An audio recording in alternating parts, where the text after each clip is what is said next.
आप लोग, मुझे पूरा उम्मीद है कि आप लोग अच्छे होंगे, स्वस्थ होंगे। आइए आपका वेलकम अपने YouTube channel Bihari math for you में। जैसा कि मैं आपके सामने फिर से पूरी एनर्जी, विश्वास और ईमानदारी से अपने नेक्स्ट क्लास की ओर उपस्थित हुआ हूं। भाई मेरे, मैं आपको उससे पहले एक बात ये बताना चाहता हूं कि हम लोगों पिछले वाले क्लास में हम लोग पढ़ रहे थे, जिस चैप्टर को पढ़ रहे थे, जिस लेसन को पढ़ रहे थे, उसका नाम था पॉलिनोमियल, जिसे हम लोग बहुपद के नाम से भी जानते हैं। ठीक है, उस बहुपद में हम लोगों ने देखा था बहुत सारी ऐसी बेस था जो बहुपद से रिलेशन से रिलेटेड हम लोगों ने सारी बेस को अच्छे ढंग से एक अच्छा कंटेंट आपको दिया था, और मुझे उम्मीद है कि आप भी काफ़ी अच्छे ढंग से भली भांति समझे होंगे। ठीक है, उसी बहुपद पर आज अगर हम थोड़ा सा हाईलाइट बात कर देते हैं, क्योंकि बहुत दिनों के बाद मैं अपने क्लास को स्टार्ट कर रहा हूं, तो मैं अगर उस पर थोड़ा सा चर्चा ये कर देना चाहता हूं कि बहुपद में जो जो चीज़ मैंने पढ़ाया था वो सारा एक अच्छा बेस दे दिया था, बहुपद का डिफिनेशन दे दिया था, बहुपद के सारे नियम को मैंने समझा दिया था। और उसी बहुपद में आपके एनसीईआरटी बुक से रिलेटेड कुछ क्वेश्चन रह गया था जो आपके लिए काफ़ी इंपॉर्टेंट है, एग्जाम के दृष्टि से भी काफ़ी इंपॉर्टेंट है। आज वही क्वेश्चन पर, आज वही पहलू पर मैं आपके सामने आया हूँ, चर्चा करूंगा और सॉल्व करूंगा। मुझे उम्मीद है कि आप मेरे क्लास को बड़े अच्छे ढंग से समझेंगे और भली भांति जो है उसे बिल्कुल जो है एक अच्छे अंदाज में आप सारी बातों को ध्यान देते हुए आगे की ओर बढ़ेंगे। ठीक है, उससे पहले भाई मेरे, अगर यदि आपके माइंड में किसी तरह कोई प्रॉब्लम है, डॉट हो, तो प्लीज उसे कुछ पल के लिए साइड कर दो और मेरे साथ 20 या 25 मिनट बने रहें। ये आपके लिए लाइफ के लिए काफी इंपॉर्टेंट है, मैथ प्लान के लिए काफी इंपॉर्टेंट है। ठीक है, चलिए, मुझे उम्मीद है कि आप मेरी बात को समझ गए होंगे। यदि आपने मेरा अभी तक चैनल को सब्सक्राइब नहीं किया है, लाइक नहीं किया, शेयर नहीं किया, तो एक बार रिक्वेस्ट है मेरे भाई कि वो काम भी आप कर दें, ताकि मैं काफी अच्छे ढंग से एक एनर्जी फुल हो सकूं, एक अच्छे ढंग से मोटिवेट होकर आपको एक अच्छी बात का एक अच्छा कंटेंट दे सकूं। चलिए, आज हम लोग बात करते हैं जिस चैप्टर को पढ़ रहे हैं भाई मेरे, उस चैप्टर का नाम है विभाजन एल्गोरिथम पढ़ रहे हैं। ठीक है, विभाजन एल्गोरिथम, जिसे हम लोग इंग्लिश में कहते हैं डिवीजन एल्गोरिथम के नाम से जानते हैं। ये सारी बेस जो है मैंने दे दिया था, इस बेस के अंदाज में जितनी भी बात थी सब कुछ बता दिया था। जैसा कि मैंने बहुपद को बताया था कि वो बहुपद जो होता है, किसी भी चर राशि का पावर जो होता है वह एक पूर्ण संख्या होता है, जिसे हम लोग बहुपद के नाम से जानते हैं। ठीक है, पूर्ण संख्या का मतलब प्राकृतिक संख्या के परिवार में शून्य शामिल हो जाने से पूर्ण संख्या का निर्माण होता है। बहुपद किससे रिलेटेड और भी बात है, यदि बात करते हैं, बताया था तो वह बात बताया, बहुपद के जो होता है वो कभी भी जो होता है उसके पावर में जो है ना तो फ्रैक्शन हो सकता है, ना ही ऋणात्मक हो सकता है। ये सारी स्टेप को मैंने काफी अच्छे ढंग से भली भांति से बता दिया था। आज उसी स्टेप पर चर्चा करेंगे, आज उसी विषय पर चर्चा करेंगे, उसी टॉपिक पर चर्चा करेंगे कि और भी हम लोगों को क्या पढ़ना है, आपकी बुक में क्या क्या इंपॉर्टेंट क्वेश्चन है, वो सारे इंपॉर्टेंट क्वेश्चन को आज मैं आपके सामने रखूंगा और मुझे उम्मीद है कि आप अच्छे से समझेंगे। चलिए, अब मैं अपने क्लास को स्टार्ट करता हूं, बिना इधर उधर की बातें करते हुए अपने पॉइंट पर आता हूं मेरे भाई। चलिए, अब हम अपनी क्लास को शुरू करते हैं। आज हम लोग देखेंगे, बहुत अच्छे अच्छे क्वेश्चन से मुलाकात होगी हम लोगों की। चलिए, सबसे पहला क्वेश्चन आपके सामने बात करते हैं हम कि मैंने बताया था कि शून्यक से रिलेटेड कुछ बात बताया था। ठीक है, शून्यक के मामले में, क्योंकि अभी जो क्वेश्चन हम लोग पढ़ने जा रहे हैं वह शून्यक पर आधारित है, वह शून्यक बेस के अंदाज पर ही है। इसीलिए मैं चाहता हूं कि शून्यक को एक बार फिर से आपके माइंड में रिवाइज करा देता हूं कि शून्यक कहते हैं किसको। चर राशि का वैसा मान जो उस फंक्शन में रखने पर पूरे फंक्शन को जीरो बना दे, उसे हम लोग शून्यक कहते हैं। एज एग्जाम्पल के तौर पर मेरे भाई, यदि मान लिया जाए 2x है और ये प्लस क्या है, 6 है। ठीक है ना, तो आपको यहां पर एक चर राशि x जो दिख रहा है, x का ऐसा मान रखना है, ये जो पूरा फंक्शन है इसका वैल्यू क्या हो जाए, 0 हो जाए। तो उसके लिए हम लोग, यदि हम लोग छोटा एक फंक्शन है 2x + 6 है, या फंक्शन काफी शॉर्ट है, तो उस वे में हम लोग आसानी वे में बोल सकते हैं कि भाई मेरे x बराबर यदि -3 रखते हैं तो 2 × -3 + 6 है, तो यहां होगा -6 + 6। इस तरह से ये पूरा कट जाएगा, पता ही चलेगा इसका आंसर क्या आया, 0 आया।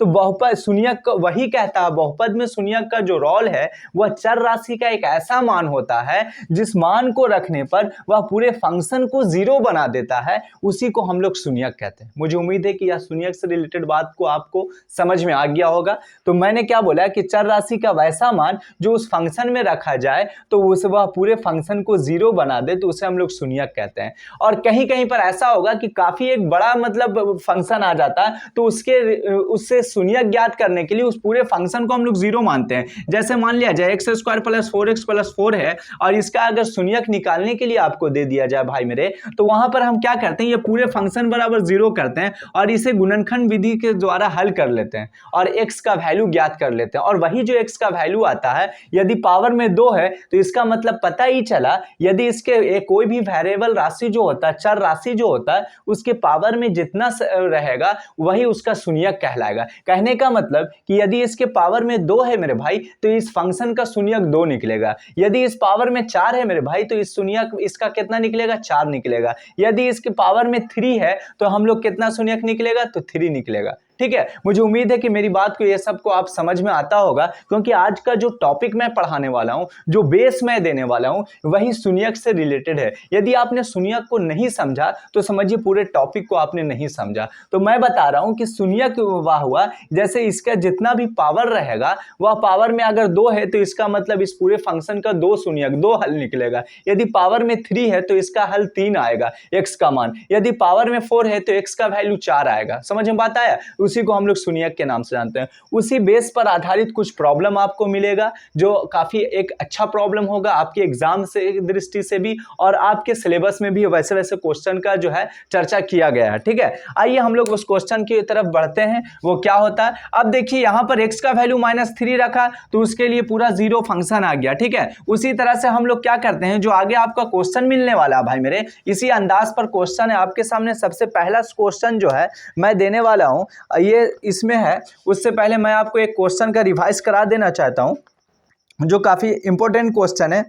आइए सबसे पहले ये क्या है, मैंने बताया था कि px के लिए क्या होता है, px के लिए क्या होता है, एक फॉर्मूला होता है। ठीक है, जिस तरह से हम लोग जानते हैं भाज्य के लिए एक फॉर्मूला होता है, भाज्य बराबर भाजक गुने क्या होता है भाई मेरे, भाजक गुने भागफल और प्लस जो होता है भाई मेरे शेषफल होता है। ठीक है, ये एक सूत्र होता है, ये सूत्र आपके लिए काफी इंपॉर्टेंट है। ठीक है, ये सूत्र आपको याद होना चाहिए। मैंने क्या बोला कि भाज्य के लिए एक सूत्र होता है बहुपद। यदि आप पढ़ रहे हैं बहुपद जैसे चैप्टर को, तो उस चैप्टर में आपका इसका मालूमात होना काफी जरूरी है। यदि इस चैप्टर में आप ऐसे सूत्र को ना मालूम है तो समझिए वह चैप्टर आपसे पूरी तरह से इंड है, या मतलब आपके माइंड से पूरी तरह से वह चैप्टर दूर है। तो भाज्य बराबर फॉर्मूला होता है भाजक गुने भागफल प्लस शेषफल, जिसे हम लोग ये बहुपद के रूप में अगर पैटर्न में लिखना चाहें तो वहां पर हम लोग जो लिखते हैं भाई मेरे, वहां पर काफी अच्छा मैं बता रहा हूं। यहां पर जो है ये इस तरह का जो है, ये आपका हो गया भाजक गुने भागफल, ये इसका रोल हो गया। ठीक है, मैंने क्या बोला, हिंदी वर्ड में अगर इसका सूत्र जानना चाहते हैं तो भाज्य बराबर भाजक गुने भागफल प्लस शेषफल होता है। यदि सूत्र के हिसाब से इंडिकेट के रूप से, संकेत के रूप में लिखना चाहते हैं बहुपद में, तो px बराबर gx मल्टीपल qx और प्लस जो होता है rx है। इसका मतलब qx का मतलब भागफल इंडिकेट करता है, gx भाजक को कहते हैं और px जिसे हम लोग भाज्य कहते हैं। और मैंने बताया था कि बहुपद को जिस घर में लिखा जाता है, जिस घर में रहता है, उस घर का नाम है px है। उस घर का क्या नाम है, px है। तो यही बहुपद, यही जो होता है भाज्य भाजक और शेषफल में रिलेशन होता है, जो आपके लिए 10th क्लास के लिए इंपॉर्टेंट ही नहीं है, बल्कि और भी अपर लेवल का क्लास आप जाएंगे 12th में भी ऐसे इस चीज का काम आएगा। और कंपिटिटिव लेवल का एग्जाम की तैयारी जब आप करेंगे तो वहां पर जब आप मैथ पढ़ेंगे तो वहां पर भी ऐसे क्वेश्चन का जानना काफी जरूरी होगा और ऐसे सूत्र का याद करना भी आपके लिए काफी इंपॉर्टेंट होगा। यदि आप अभी से प्रैक्टिस कर लेते हैं तो फिर वहां काफी आपको आसानी देखने को मिलेगा। ठीक है, तो चलिए अब हम लोग अपने क्वेश्चन को स्टार्ट करते हैं। वही तरह से हम लोग जानते हैं कि px से रिलेटेड कुछ क्वेश्चन है। मैं चाहता हूं कि एल्गोरिथम विभाजन से मैं पूरी तरह से इंड उसे कर दूं। आपके सामने सबसे पहला क्वेश्चन है भाई मेरे, px बराबर जो है वो x³ है और माइनस जो है 6x² है और प्लस जो है 11x है और -6 है। ठीक है, और gx जो है भाई मेरे, gx का वैल्यू है x² है -5x है, -5x है +6 है। अब आपको मैं बता रहा हूं कि अभी तक हम लोगों ने भाग विधि जो पढ़ा है, भागा देने के लिए जो जानकारी लिया है वो डिजिट के रूप में जाना। जैसे 5 में हम लोग 25 से भागा जब दे दिया, इससे दे दिया जाता था, तो वहां पर हम लोग आसानी वे में इस तरह से बना लेते थे। ठीक है, लेकिन अभी आपके सामने कुछ अलजेब्रिक फंक्शन इस तरह से आया, बहुपद का एक रूप आया और वह रूप कुछ इस तरह से देखने को मिल रहा है। तो इसमें आप कैसे भागा दिया जाता है, मैंने पिछले वाले क्लास में भी ऐसे ऐसे क्वेश्चन को बताया था। तो मैं काफी दिनों के बाद आज मैं क्लास ले रहा हूं, तो मैं सोच रहा हूं ये कि एक बार ऐसे क्वेश्चन को हाईलाइट करा दूं ताकि आपको फिर से अच्छे ढंग से तैयारी हो जाए और अच्छे ढंग से भली भांति ध्यान में बात आ जाए। तो px हो गया इतना, दिए हुए इसका फंक्शन gs का मान इतना है। अब यहां पर आपका क्वेश्चन ये कह रहा है कि इस विधि द्वारा भागफल बताएं, शेषफल बताएं, कि इसका भागफल कितना आएगा, शेषफल कितना आएगा। तो आइए हम लोग बनाना शुरू करते हैं भाई मेरे। px जो होता है वो भाज्य का रूप होता है, यानी x³ - 6x² प्लस 11x - 6 है। ठीक है, इस तरह से इसका बनाने का नियम होता है। ठीक है, और gx इधर होता है, भाजक होता है, x² - 5x है और प्लस 6 है। अब आपको क्या करना है, ये फंक्शन को ये फंक्शन में डिवाइड करना है और डिवाइड करने के बाद इस साइड में जो आएगा जो भागफल का नाम जानेगा और इसके नीचे जो बचेगा शेषफल बचेगा। और यही क्वेश्चन आपसे चाह रहा है कि इसका भागफल बताएं और शेषफल बताएं कितना आएगा। तो चलिए अब हम लोग बनाना स्टार्ट करते हैं। आपके सामने पहला क्वेश्चन है भाई मेरे। तो इस क्वेश्चन को मैंने बताया था कि ये फर्स्ट टर्म को ये वाले फर्स्ट टर्म से कंपेयर करना, और कंपेयर ऐसा करना है कि बिल्कुल ये इक्वल में ले आना। ये जो घर के अंदर ये फर्स्ट टर्म है x³ दिख रहा है और यहाँ पर घर के बाहर में x² दिख रहा है। आप ऐसे फंक्शन को अरेंजमेंट करना है, ऐसे फंक्शन में सजाना है जो आपको x³ को इंड कर देना, यानी x³ के बराबर ले आना। ठीक है, तो इसके लिए मैंने बताया था कि ये वाला फंक्शन जो रहेगा और वो पहला टर्म से इस टर्म को आप डिवाइड कर देते हैं तो पता ही चला ऊपर में x बचा, ऊपर में क्या बचा, x बचा, और वही जो बच रहा है ये मेरे भाई यहां पर आप लिख दें। ठीक है, और जब आप यहां पर लिख देंगे तो यहां पर आप इससे मल्टीपल करना शुरू कर दें। ये पूरे फंक्शन जो तीन टर्म है x² - 5x प्लस 6 है। अब ये रूल कहता है बहुपद का कि ये विभाजन एल्गोरिथम का, ये सारे से आप इससे मल्टीपल करें, मल्टीपल करने के बाद जितना है वहां तक उस स्टेप को इंड कर दें। अब देखो भाई मेरे x² यहां है और यहां पर x है, तो x के पावर में 2 है, यहां पर पावर कुछ ना तो 1 है। तो उस स्थिति में क्या होता है कि पावर जुड़ जाता है, 2 और 1 कितना हो जाएगा, 3 हो जाएगा, यानी x³ हो गया। x² और मल्टीपल x में जब मल्टीपल करेंगे तो कितना हो जाएगा, x³ हो जाएगा। अब ये स्टेप में आते हैं -5x में और x से मल्टीपल करेंगे तो -5x² हो जाएगा ना, -5। अब इसके बाद ये टर्म बचा। मैंने क्या बोला कि ये टर्म जो आपके सामने दिख रहा है ये पूरे 3 टर्म को इससे मल्टीपल करना, तब तक नहीं छोड़ना जब तक तीनों पद को इससे मल्टीपल ना करें, गुणनफल ना करें। बात समझ में आया, यही करना। अब -5x है, -5x² हो गया। अब ये पहले साइन में मल्टीपल होता है, ये बात भी ध्यान रखें। जैसे ये पॉजिटिव है, ये x के आगे कोई साइन नहीं तो हम समझते हैं पॉजिटिव है, तो पॉजिटिव पॉजिटिव पॉजिटिव होगा तो ये प्लस में हो गया। अब 6 में x से जब मल्टीपल करेंगे भाई मेरे तो ये क्या हो गया, 6x हो गया। इतनी बात तो लिख सकते हैं। यहां तक जब आप कर दिया तो एक हम लंबा सा पाई देते हैं, ये भी बात मैंने बताया था। जब पाई देते हैं तो वहां पर अब अरेंजमेंट कहता है, विभाजन एल्गोरिथम का रूल ये कहता है कि अब देखो x³ आ गया, यहां पर क्या आया, x³ आएगा। तो नीचे वाला जो टर्म आप यहां पर शो कर रहा है भाई मेरे, नीचे वाला टर्म यहां पर आपने जो लाया मेहनत करके, ये टर्म में क्या करना है कि साइन में बदलाव करना है। साइन में क्या करना, बदलाव करना। अब वह बदलाव ये माइंड में प्लानिंग आपको करना है कि यदि ये नीचे वाला का फर्स्ट टर्म x³ पॉजिटिव है तो इसे निगेटिव करना है। क्या करना है, पॉजिटिव है तो निगेटिव और निगेटिव है तो पॉजिटिव। अब यहां पर माइनस है तो ये क्या हो जाएगा भाई मेरे, प्लस हो जाएगा। अब यहां पर +6 है तो ये क्या हो जाएगा, निगेटिव हो जाएगा। अब ये इतना काम आप जब कर दें तो आप बिल्कुल आराम से रहें, टेंशन नहीं लें। समझिए आपने आधा काम कर दिया। ठीक है,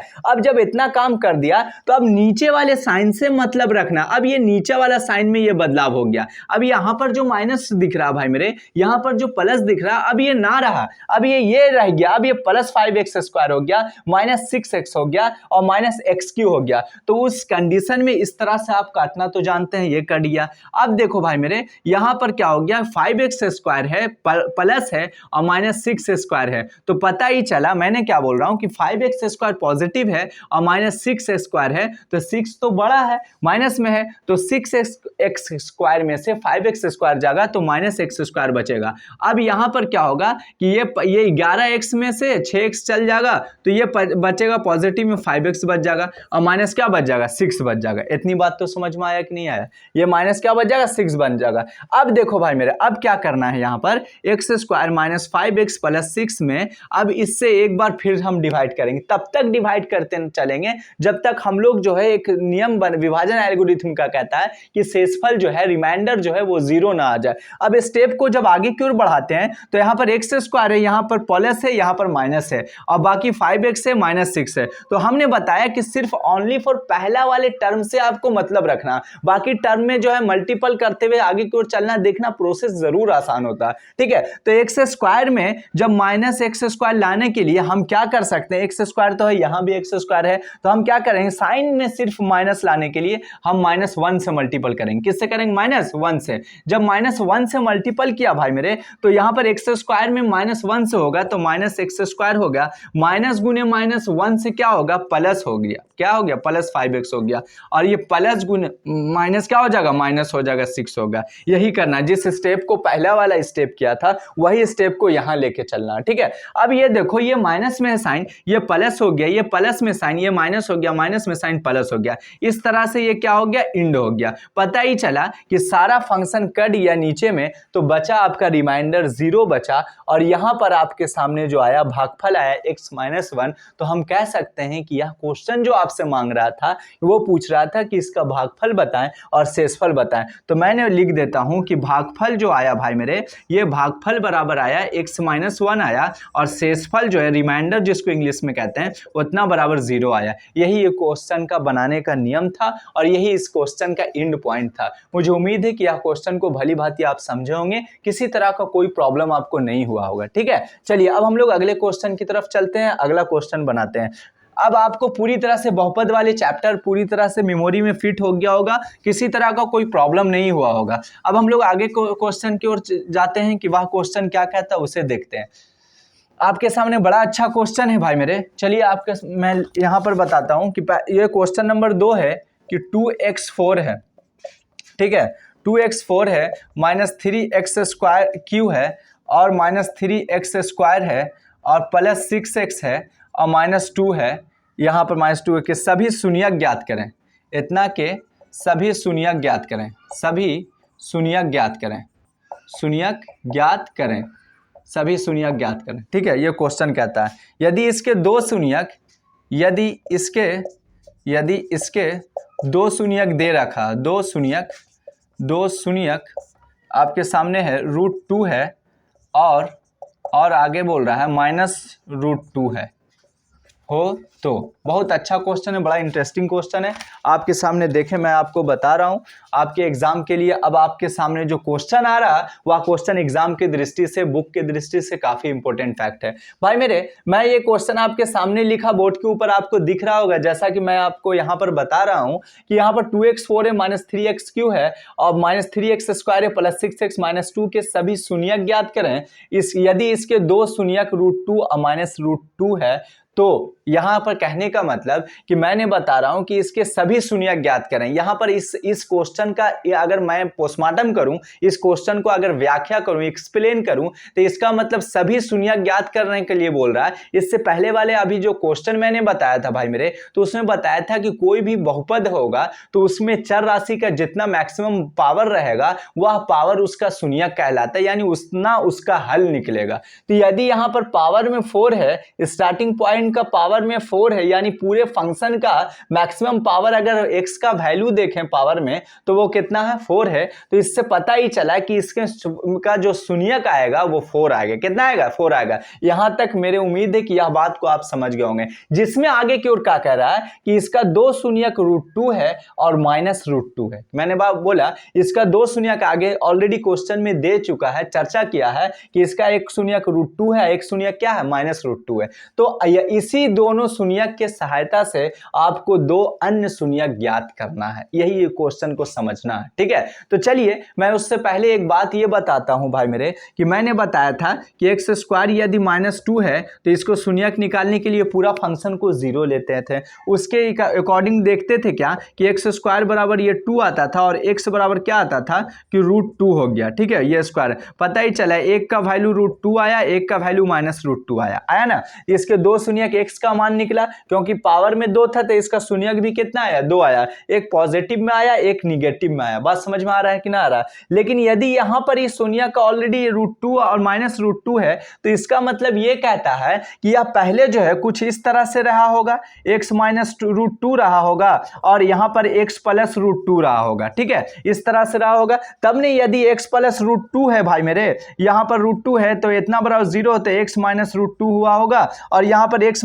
√2 है और इतना बराबर 0 होता है, x प्लस क्या हो रहा होगा, √2 रहा होगा। यानी हम कह सकते हैं कि यह फॉर्म जो आया है ये पहले किस रूप में रहा होगा, तो ऐसा रूप रहा होगा। यदि ये पॉजिटिव है तो हम कह सकते हैं कि √2 पॉजिटिव है, यानी x माइनस √2 बराबर 0, इसलिए x का वैल्यू क्या आया, √2 आया। उसी अंदाज में यहां पर जो आपका दिया हुआ ऑलरेडी चर्चा क्वेश्चन में कर दिया, आप ये मत समझिएगा कि यहां पर ये है, मैंने एक एग्जांपल्स के सहायता से आपको बताना चाह रहा हूं कि ताकि आपको क्वेश्चन बोझ ना लगे, ऐसा नहीं लगे कि क्वेश्चन आपको बिल्कुल रटाया जा रहा है, बल्कि आपको ऐसा लगे कि क्वेश्चन को समझाया जा रहा, क्वेश्चन के नियम के अनुसार बताया जा रहा। तो मैंने बताया था कि शून्यक होता है कि पूरे फंक्शन को 0 कर देता, वही उसका वैल्यू का शून्यक, चर राशि का मान निकालने को लिए कहता, वह पूरे फंक्शन को 0 में ला देता, वही उसका शून्यक होता है। ठीक है, तो यहां पर इसके 2 शून्यक दे रखा है, तो इसका मतलब उससे पहले मैं एक बात बता रहा हूं भाई कि यदि मान लिया जाए कि 15 है तो इसका एक गुणनखंड हो जाएगा 3 और 5 हो जाएगा, 3 और क्या हो जाएगा, 5 हो जाएगा। इसका मतलब यह हुआ कि 3 और 5 जो है 15 का गुणनखंड है, यानी कहने का मतलब कि यह 15 3 से पूरी तरह से विभाज्य है, 5 से भी पूरी तरह से भाज्य है। कहने का मतलब 5 से जब हम लोग इस तरह से डिवाइड करते हैं 15 को तो वहां पर उसका रिमाइंडर 0 आएगा, और 3 से भी डिवाइड करते हैं तो उसका रिमाइंडर क्या आएगा, 0 आएगा। तो वही पहलू पर मैं बता रहा हूं कि यदि ये √2 है, एक शून्यक का, एक माइनस √2 है, तो इसका मतलब ये हुआ भाई मेरे कि एक x माइनस √2 हुआ होगा और एक जो हुआ होगा x प्लस √2 हुआ होगा, है ना। यानी कहने का मतलब कि एक का चेहरा इस तरह से रहा होगा तब पॉजिटिव आया होगा, और एक का चेहरा इस तरह से रहा होगा तब निगेटिव आया होगा। बात समझ में आया कि नहीं आया। और यही दोनों चेहरा जो है, जब इस चेहरा, क्योंकि यही का जब शून्यक है ये, तो ये दोनों का जो मल्टीपल है, गुणनखंड, ये जो है ये पूरी तरह से इसका गुणनखंड होगा। इसका गुणनखंड का मतलब जब ये दोनों चेहरा को मल्टीपल किया जाए और इससे जब डिवाइड किया जाए तो वहां पर शेषफल 0 आएगा। बात समझ में आया कि नहीं आया। जिस तरह से अभी मैं बता रहा था भाई कि ये जो 15 है, ये 15 का जो मल्टीपल है 3 और 5 है, और ये दोनों में से किसी एक से भी जब डिवाइड करते हैं 15 को तो पूरी तरह से ये कट जाता है, इसका 0 आ जाता है। इसका मतलब ये हुआ कि 3 जो है 15 का गुणनखंड है, यानी 3 जो है 15 को पूरी तरह से विभाज्य कर देता है। बात समझ में आया कि नहीं। यानी 15 के टेबल में, 3 के टेबल में 15 आता है। उसी तरह से ये है कि जब ये इसका गुणनखंड तभी हो सकता है जब ये पूरी तरह से इसको विभाज्य कर देगा, तभी हम समझेंगे कि ये इसका गुणनखंड है। बात समझ में आया कि नहीं आया। तो मैं आपके सामने यही चीज को समझाना चाहता था। काफी लंबा टर्म में मैंने आपके लिए यूज किया कि ताकि यदि ये टर्म को आप समझ जाओगे तो काफी आसानी वे में आप अदर टर्म को भी समझ जाओगे। आने वाला जो क्वेश्चन है आपका इसी बेस पर आधारित है। मैंने क्या कहा भाई मेरे कि यहां पर आपका जो 2 शून्यक है भाई, एक पॉजिटिव √2 है और एक माइनस में है, तो इसका मतलब यह हुआ कि इसका जो गुणनखंड हुआ होगा x माइनस √2 रह चुका होगा और x प्लस √2 रहा होगा। बात समझ में आया कि नहीं है। यानी ये रहा होगा, यानी यह जो है ये px का गुणनखंड होगा, यह जो है px का क्या होगा, गुणनखंड होगा। तो इसको हम अगर a प्लस बी या a माइनस बी के रूप में देखते हैं तो x माइनस 2 हो जाएगा, x माइनस क्या हो जाएगा, 2 हो जाएगा, क्योंकि a स्क्वायर होता है और b स्क्वायर होता है, ठीक है, √2 का स्क्वायर होता है। तो x स्क्वायर हो गया, √2 से ये कट जाए तो यानी ये हो गया। यानी हम कह सकते हैं कि x स्क्वायर माइनस 2 जो है वो 2x स्क्वायर माइनस 3x³ और minus 3x square plus 6 minus 2 का गुणनखंड है। ये क्या, इसका क्या होगा, गुणनखंड है। बात समझ में आया कि नहीं आया। जब इसका गुणनखंड है तो इसको हम लोग चेक करें, ठीक है कि नहीं है, क्योंकि अन्य बहुपद के अन्य शून्यक को ज्ञात करने के लिए हमें ऐसे टर्म को फॉलो करना पड़ेगा। और अन्य शून्यक कैसे ज्ञात होता है, यही आपके सामने जो पहला क्वेश्चन है, यही क्वेश्चन से सारे क्वेश्चन आपको बनाना होगा और काफी अच्छे ढंग से समझना होगा। अब यहां पर भाई मेरे, यहां पर x स्क्वायर माइनस 2 जो आया, इतना हल करके मैंने जो समझाया, यह प्रोसेस से आपके सामने x स्क्वायर माइनस 2 जो है ये पूरे बहुपद का, ये यानी ये पूरे फंक्शन का ये गुणनखंड होगा। उसके लिए हम लोग क्या कर सकते हैं, x स्क्वायर माइनस 2 है और यहाँ पर 2x4 है, यहाँ पर 2x क्या हो जाएगा, 4 हो जाएगा, माइनस 3x³ हो जाएगा, माइनस 3x स्क्वायर हो जाएगा, प्लस 6x हो जाएगा, माइनस 2। इससे इसको डिवाइड देते हैं, इससे इसको क्या करेंगे, डिवाइड करेंगे। अब वही रूल को फॉलो करेंगे जो पहले वाले क्वेश्चन में बताया था, वही टर्म यहाँ फॉलो होगा। अब यहाँ पर 2x4 है, यहाँ पर आगे में 2x4 है, तो मैंने बताया था कि साइड में इसको के लिए पहले टर्म को हम लोग देखते हैं, तो 2x4 कर दिया और ये पहला टर्म से इससे डिवाइड करते हैं भाई मेरे, x स्क्वायर से ये कट गया, यानी 2x स्क्वायर स्क्वायर आया। और यही जो टर्म आपके सामने दिखा कटने के बाद, यही टर्म को आप यहां लिख दो। अब जब आप यहां लिख रहे हो तो 2x स्क्वायर लिख दिया। अब यहां पर x स्क्वायर से 2 में मल्टीपल x 2 में किया तो 2x स्क्वायर आया। ऑलरेडी पहले से x स्क्वायर इसमें है, तो यानी x स्क्वायर दो ठो पावर में दोनों पावर क्या हो जाएगा, ऐड हो जाएगा, जुड़ जाएगा। तो यहां पर हो गया 2x4 हो गया। अब ये पूरे टर्म में -2 से यहां पर करना, तो -2 दूनी क्या हो गया, 4 हो गया, -4 हो गया, x स्क्वायर हो गया, ये आपका हो गया। ठीक है, अब यहां पर ये पॉजिटिव है तो ये निगेटिव है तो पॉजिटिव हो गया, यहां से ये इंड हो गया। अब आप देखो कि यहां पर 4x स्क्वायर है भाई मेरे, और यहां पर -3x³ है। तो पावर जो है सबसे पहले यहां पर लिखने का तरीका क्या होता है, लाइन देने के बाद जो सबसे बड़ा पावर है चर राशि का वही उसको आगे में लिखा जाता है, और बाकी उससे छोटा उसके पीछे, उससे छोटा उसके पीछे। जैसे मतलब क्या होता है, बिल्कुल जो है घटते क्रम में हम पावर को लिखते हुए चले जाते हैं। ठीक है, अब यहां पर क्या हो जाएगा, -3x³ हो जाएगा, तो -3x³ हो गया। अब यहां पर 4x स्क्वायर माइनस में था, लेकिन नियम के हिसाब से, जब विभाजन एल्गोरिथम के नियम के हिसाब से ये अब पॉजिटिव में 4x स्क्वायर हो गया। तो यहां पर 4x स्क्वायर और -3x स्क्वायर, तो पता ही चलेगा x स्क्वायर रहेगा और प्लस 6x हो गया, -2 हो गया। ठीक है, अब ये चीज को मैंने यहां लिख दिया। अब तब तक हम करते चले जाएंगे जब तक रिमाइंडर 0 ना हो, क्योंकि गुणनखंड तभी होगा जब पूरी तरह से रिमाइंडर को 0 ना ला दे, तभी उसका फैक्टर होगा। ठीक है, अब यहां पर x स्क्वायर में यहां पर है 3 है, तो आगे में 3 है, तो ऑलरेडी पहले से हम माइनस है तो हम माइनस से दें। अब 3 यहां पर दिख रहा है तो हम क्या कह रहे हैं, 3 कर दें। यहां पर x स्क्वायर है, x³ है, तो यहां पर 3x कर दें। बाकी यही रूल से आप बना लेंगे। मैं आसानी वे में मैंने पहला टर्म को बता दिया, उसी वे में अब थोड़ा सा जल्दी करता हूं कि x स्क्वायर तो -3x³ हो गया ये, और -3 दूनी क्या हो जाएगा, माइनस गुने माइनस प्लस हो जाएगा, 6x हो जाएगा और 6x हो जाएगा। इस तरह से हो गया। ये पॉजिटिव निगेटिव है तो पॉजिटिव है तो निगेटिव, ये कट गया। अब देखो भाई मेरे यहां पर क्या हो जाएगा, प्लस से माइनस कट गया, x स्क्वायर हो गया -2 हो गया, x स्क्वायर क्या हो गया, -2। यही चीज अब देखते हैं हम, जब देखते हैं gx को गौर करते हैं और रिमाइंडर को गौर करते हैं, तो वहां पर x स्क्वायर -2 x स्क्वायर -2 एकदम बिल्कुल सेम चेहरा। अब यहां पर ऐसा नहीं कि कोई चर राशि से गुना करने की जरूरत है,